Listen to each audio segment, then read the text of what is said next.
सबसे पहले धुरंधर की बात कर लेते हैं, जो कि एक रिसेंटली मूवी रिलीज़ हुई है इंडिया में। कहा जा रहा है कि ये एंटी स्टेट पाकिस्तानी मूवी है। यार, इस पे मैं हँसूँगा। बड़ा मज़ा आया मुझे कि इंडिया ने एक कहानी निकाली एक शख़्स की, लियारी का एक, आप वहाँ का बदमाश कह लें और कनटुट्टा कह लें और डेरेदार कह लें, उसको कुछ भी कह लें आप लियारी का, ठीक है ना? कोई चीज़ भी आप कह लें, कोई भी नाम दे दें। और उसका एक टाइम में था कि उसको बेनज़ीर का जो पीपल्स पार्टी की जो साबका वज़ीर-ए-आज़म है और अ, एक बड़ी लीडर थीं, उनका गनमैन भी कह लें, मतलब पॉलिटिक्स में भी कह लें, सियासत में सारे नाम दे दें। लेकिन जो इसके बारे में ये था रहमान डकैत के बारे में, जो इंडिया ने हमें देखा, आपको इंडिया को तो मौका कहीं भी चाहिए ना, हमें बदनाम करने की कोशिश करें। उन्होंने अपनी तरफ से रहमान डकैत को की कहानी ली, अपना एक एजेंट भेजा, जिसमें जनाब चौधरी असलम को भी दिखाया, जो इनकाउंटर स्पेशलिस्ट हैं, उनको भी दिखाया और रहमान डकैत को भी दिखाया। तो हुआ, उन्होंने कोशिश की कि हमें बदनाम किया जाए, उल्टी हो गया। इस वक़्त रहमान डकैत का वो एक एक बलोची म्यूज़िक पे एक गाना है, जिस पे वो अक्षय खन्ना ने किरदार अदा किया और चुन के उन्होंने बंदा पाया जरा इस टाइम सिरों भी गंजा ते वीक सा चिब्बा सा, ऐसे करे अक्षय खन्ना। लेकिन उसमें अक्षय खन्ना रहमान डकैत के करैक्टर में, अब जिसको रहमान डकैत कहा जा रहा है, मैं भी बताता हूँ उसका असल नाम मेरा क्या था। उसमें उसको दिखाया, उसका वो यूँ-यूँ करके रक़्स कर रहा है, ऐसे-ऐसे करके, ऐसे-ऐसे करके। वो वायरल हो गया और पूरी दुनिया में वायरल, के इंडिया में सबसे ज़्यादा वायरल है। जो उनका मकसद था कि इसमें वो कोई पाकिस्तान की बदनामी करेंगे या कुछ करेंगे, वो ख़त्म ही हो गया। दफ़ा दो, इंडियन लड़कियाँ वो अक्षय खन्ना की आशिक बन गई, जो कि रहमान डकैत है। मतलब ये इनके पास और कुछ नहीं आया, उनके पास वाह कोई झूठ बोलने के, उन्होंने लब लिया, उन्होंने कहा चलो जी असी इस तरह ही जवाब दे दी। वो उल्ट पड़ गए इनके। उनके जनाब जी बड़े-बड़े एक्टर, क्या नाम है वो, संजय दत्त, और वो जो हीरो है लंबे बालों वाला, वो भी रह गया। जो विलन था, जिसको उन्होंने दिखाना था कि सबसे बुरा आदमी है और पाकिस्तान का एक खतरनाक, एक जिसके साथ उन्होंने मुकाबला किया, वो एक अलग अलग स्टोरी है, सारी फेक स्टोरी बनाई हुई है। वो वैसे स्टोरी भी नहीं है, ठीक है जी।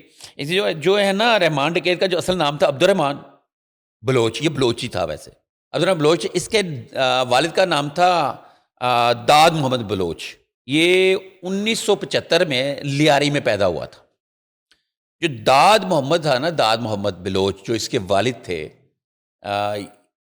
ये जो ना, जब ज़ियाउल हक ने उम, शहीद ज़ुल्फ़िकार अली भुट्टो साहब को, मरहूम को फांसी दी थी, तो उस वक़्त उसने वहाँ पे लोगों को इकट्ठा किया था और इकट्ठा करके एहतजाज किया और ज़ियाउल हक ने इसके वालिद को, रहमान डकैत के वालिद को जेल में डाल दिया था और उसकी डेथ भी जेल में हुई।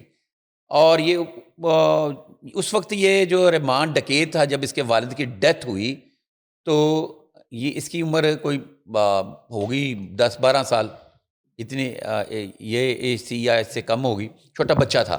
लेकिन जो माहौल दे लियारी, वहाँ पे एक ऐसा नो गो एरिया टाइप है, वहाँ पे हर तरह के लोग लियारी। रहते हैं लियारी के अंदर। उसमें पढ़ने वाले लोग भी रहते हैं और ज़्यादातर गैंगस्टर और इस तरह के लोग हैं, बता बता माफिया, और जो कराची कहाँ में पे? ज़्यादा, कराची में? कराची की बात करें, लियारी कराची का शहर है। जी, जी। ये रहमान डकैत वहाँ का रहने वाला है और ये बलोच फैमिली से ताल्लुक़ रखता है।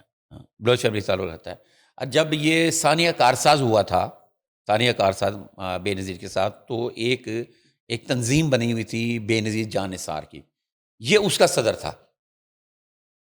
तो इसने वहाँ पे ये बड़ी मशहूर हुई ये बात, उसमें सानिया में रेस्क्यू करने वाला था ये बेनज़ीर को। लेकिन इसके साथ बहुत सारी कहानियाँ हैं, मतलब ये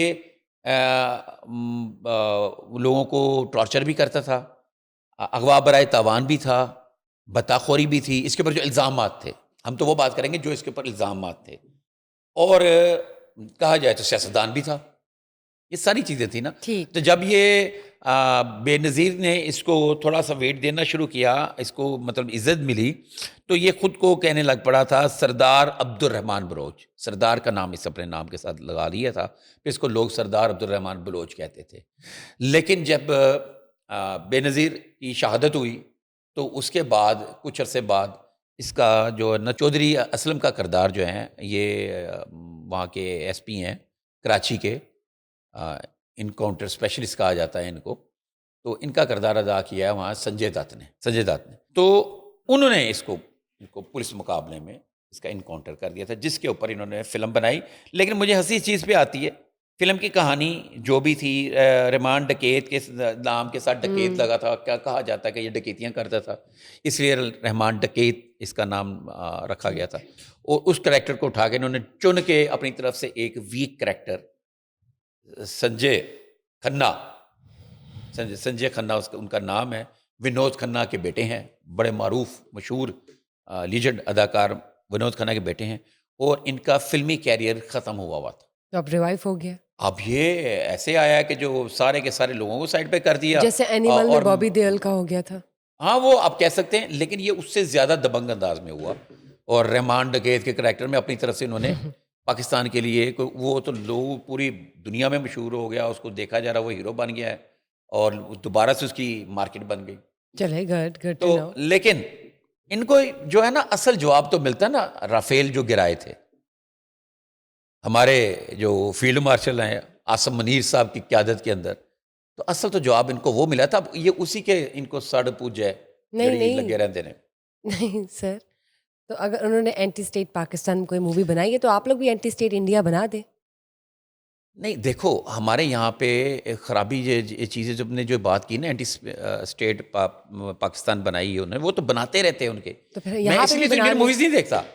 मैंने तो अपने घर में भी सख्ती से मना किया हुआ है कि आपने इंडियन मूवीज़ नहीं देखनी, ठीक है ना? बल्कि अब तो बच्चों के पास टाइम ही नहीं होता। तो ना मैं, ना मेरी फैमिली में इंडियन मूवीज़ हम इसी वजह से नहीं देखते कि ये एंटी स्टेट पाकिस्तान बनाते हैं। ठीक। और जो आपका मशवरा है, ये बड़ा ज़बरदस्त मशवरा है। हमारे पाकिस्तानी फ़िल्म इंडस्ट्री को चाहिए कि वो एंटी स्टेट इंडियन मूवीज़ बनाए। लेकिन माज़े के साथ मुझे कहना पड़ेगा, हमारे कुछ आर्टिस्ट इस ख़्याल में होते हैं कि शायद यूके में या कनाडा के अंदर जो को प्रोडक्शन की मूवीज़ जो बनती हैं, क्या कहते हैं, हमारे जो सिख भाई हैं, पंजाबी भाई जो कोलैबोरेटेड बनाते हैं, उनके साथ बनती है, तो शायद उसमें अगर हम कोई ऐसी मूवी बनाएँ, हम ऐसी चांसेस मूवी कम में हो जाएंगे। एंटी स्टेट काम करें, तो वो फिर फ़िल्म जो है इंडिया में नहीं चलने देंगे। तो ये चलिए बस इस तरह का इनका शौक है। लेकिन जज़्बा हमारे आर्टिस्टों का भी वही है, पाकिस्तान के लिए जज़्बा बहुत बुलंद है। हर शख्स का, मैं वैसे किसी के ऊपर इल्ज़ाम लगाऊँ, लेकिन जज़्बा है। ठीक।